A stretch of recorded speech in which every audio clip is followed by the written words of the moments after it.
বেলা আনুমানিক 11টার দিকে ছাত্রদলের সেক্রেটারি আলমগীর শিকদার প্রায় শতখানিক লোক নিয়ে আমার বাসায় হামলা করে যে আমার বাড়িঘর ছেড়ে দিতে হবে। আমি কাজ করতেছিলাম, ফ্রিজ পরিষ্কার করতেছিলাম, সে আমার ধাক্কা দিয়ে আমার জিনিসপত্র সব ফেলে দিছে। আমার বাচ্চা, ছোটো দুটা বাচ্চা নিয়ে আমি ছিলাম।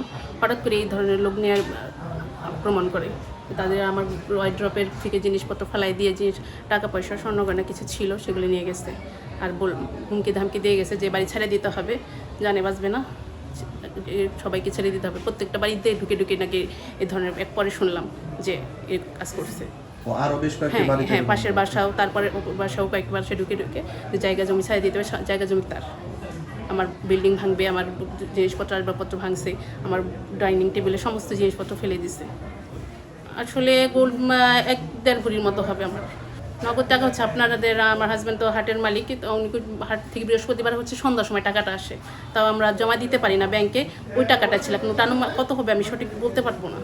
আসলে জানি না কী কারণে তারা এই ধরনের কোনো উদ্দেশ্য নিয়ে তারা এইরকম হয়েছে, এটা আসলে আমার সঠিক জানা নেই। আমি একেবারেই হঠাৎ করে এই ধরনের ই করছে, আমি কখনো আগে এরকমই দেখি নাই। বাড়ির জমি নিয়ে আগে পরে ঝামেলা ছিল না, এরকম ঝামেলা ছিল, তবে মাঝে মধ্যে কেউ শুনতাম যে আসতো এই জায়গা তাদের করতো, কিন্তু এরকম কোনো কেউ এই ধরনের কোনো পরিস্থিতি কখনো সৃষ্টি হয়নি। আমরা সুষ্ঠু বিচার চাচ্ছি, যেন কোনো প্রতিটা মানুষ নিরাপদে তার নিজ বাসস্থানে বসবাস করতে পারে। এ ধরনের হঠাৎ করে এসে হুমকি দিবে, জানমালের ক্ষতি করবে, সেই ধরনের কোনো জানোয়ার পরিস্থিতি আর আগামীতে না হয়, সেটাই আমি চাচ্ছি। ন্যায্য এবং সুষ্ঠু বিচার চাচ্ছি। 11:10 বা 15 বা 20 হঠাৎ করে তোমার ভাবি ফোন দিছে যে বাসায় লোকজন ঢুকছে আলমগীর সহ। তা আমি বললাম যে আলমগীরে বসতে বলো, আমি আসতেছি। আমি আসতেই আমার বাসায় এসে ঘরের ভিতরে তোমার ভাবি ধাক্কাতে ফালাইয়ে ফ্রিজ পরিষ্কার করতেছিল। ঘরের ভিতরে ঢুকে এই সমস্ত জিনিস তছনছ করছে। আমার কি যেন ওই ওয়ার্ড্রোপে আমার ব্যক্তিগত ড্রয়ার যেটা, সেই ড্রয়ারটায় ইজারার টাকা ছিল হাটের। প্রত্যেক বৃহস্পতিবার দিন আমরা ওই খাজনাটা কালেকশন করি।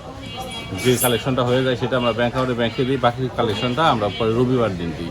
কোনো ড্রয়ারটা না ধরে ওই উপরের ড্রয়ারটাই সবচেয়ে আগে ধরছে।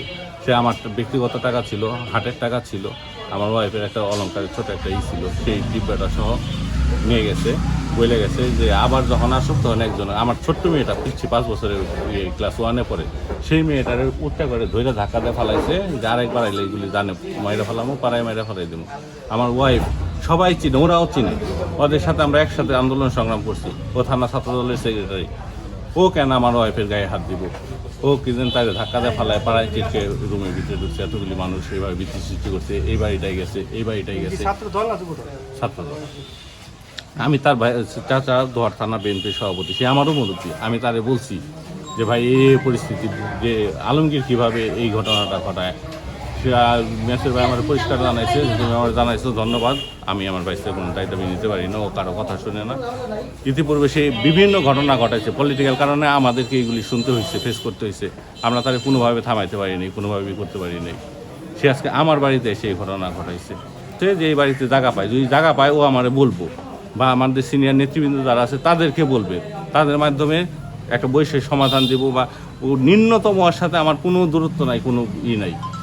আমার এই জায়গা কি 2001 সালে কেনা, রেজিস্ট্রি করা। আমি এতদিন যাবৎ বহু দখল করে আসতেছি, নিরবচ্ছিন্নভাবে খাইতেছি।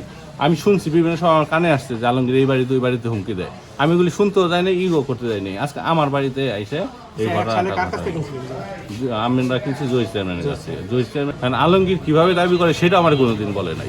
আশেপাশে যে সমস্ত বাসায় বলছে তারা বিভিন্ন সময় আমার কাছে আসছে, তাই আমি বলছি যে ঠিক আছে, চরমভাবে যদি কখনো কিছু বলে বা ই করে সেটা দেখা যাবে।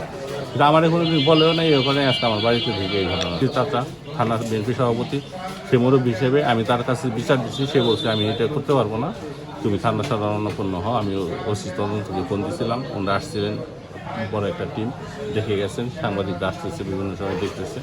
আমি থানায় যাব, তাদের সাথে কথা বলবো, তারা আমার যে সলিউশন দেয় আমি সেই সলিউশন অভিযোগ করতে। শোনেন, আমি মাসুম ভাইয়ের বাসায় গেছিলাম, যে মাসুম ভাই কোথায়, পরে দেখলাম মাসুম ভাই বাসায় না, ভাবি ছিল। ভাবি দেখলাম, ভাবি বললেন আলমগীর এই মাসুম ভাইয়ের বলে যে জায়গা নিয়ে একটু ঝামেলা আছে, আপনি যেহেতু বসে না, থানা থেকে একবার লোক পাঠাইছি, আর থানা থেকেও একবার আমাদের অভিযোগ করা আছে থানায়, ঠিক আছে? বুঝছেন? পরে মাসুম ভাই পরে গেল, ছিল মনে বাইরে ছিল। পরে আমি বললাম ভাবি তাহলে করেন যে আলমগীর আসছিল, যদি জায়গা নিয়ে ঝামেলা আছে, যদি বসে, হ্যাঁ এই যে ভাই যেন বসে, সবারই নিয়ে যেন বসে, এই ব্যাপারটা বুঝলেন। বললাম তাহলে বললেন ভাবি বাইরে ঠিক আছে তাহলে আমি আয় করছি, ঠিক আছে? হ্যাঁ, 1 মিনিটও লাগে না, 1 মিনিটের মধ্যে কথা কয়ে বেরে। সিসিটিভি ফুটেজে দেখা যাইতেছে অনেক লোকজন আর কি মোটরসাইকেল নিয়ে। হ্যাঁ, আমার পোলাপান গেছিলাম, আমরা গেছিলাম, আমি একটা ওই যে একটা আছে একটা বিচারে এখনো বয়া আছে, ঠিক আছে? হ্যাঁ। ওই বিচারে মানে আমি মাসুম ভাইরে বইলা আমি সিসি ক্যামেরা ফুটেজে অনেক মানুষ আছে, ঠিক আছে? আমি দেখেন ওই জায়গায় আমরা আছে কিনা, মানুষ আছে না ওখানকার?